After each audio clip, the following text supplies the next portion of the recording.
Welcome to Anti-Terror Channel. Be kind and friendly.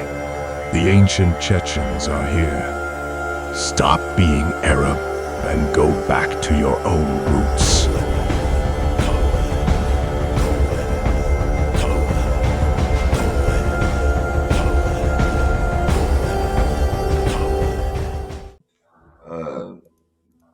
Как ты думаешь, откуда вообще, вот в исламе же он разобщенный по сути, то есть шииты, сунниты, там куча течений. А, Есть какая-то централизованная, там, не знаю, сила пропагандистская, откуда вообще все идет в массы? Ну, ислам, он как бы не разобщенный. Есть шиизм и есть суннизм. И в общем это называют ислам. Но общего там ничего нету. Это полностью противоположные две фракции политические. Политические имперские идеологии.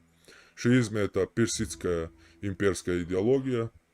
Сегодняшняя, точнее, иранская. Персии-то уже нету. А суннизм это арабская имперская идеология. И они полностью противоположны друг другу. Центр суннизма, он в Саудовской Аравии. Центр шиизма, он в Персии.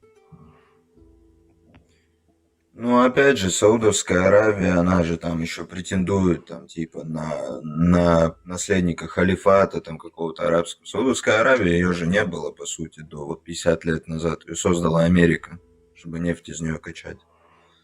Разве эти вот центральный вот этот суннитский ислам, он там может, Но до ну, этого, но до этого был проявляться? извини, что перебил. Но до этого был суфизм, а центр суфизма был в Османской империи. Точнее, в Стамбуле.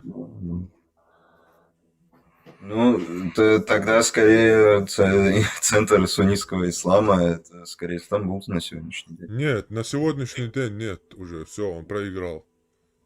Он пытается создать новое течение, коранизм, в центре Стамбуля. Но эти попытки оказались тщетными. Ну Это да, был мне вот знакомый тоже реваншистский. сказал. Это Одеться, был одеться. реванш их некий, но у них не получилось. Они смогли собрать только несколько там тысячи последователей, поскольку мусульмане уже, ислам атрофировал мозги, и чтобы понять коранизм, мало у кого хватает разума. И поэтому они нашли образованных именно людей среди мусульман, а их, как оказалось, очень мало.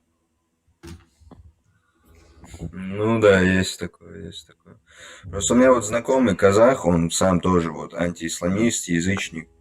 Короче, рассказывал, что и в Казахстане, например, вот и Саудовская Аравия действительно идет финансирование вот этих мул, завозят их туда, там, короче. Я вот думал, то вот оттуда и вопрос как бы был, действительно ли это так? Ну, потому что и если так Закир посмотреть, то Найк, своего например, факта никакого миллионер. нет.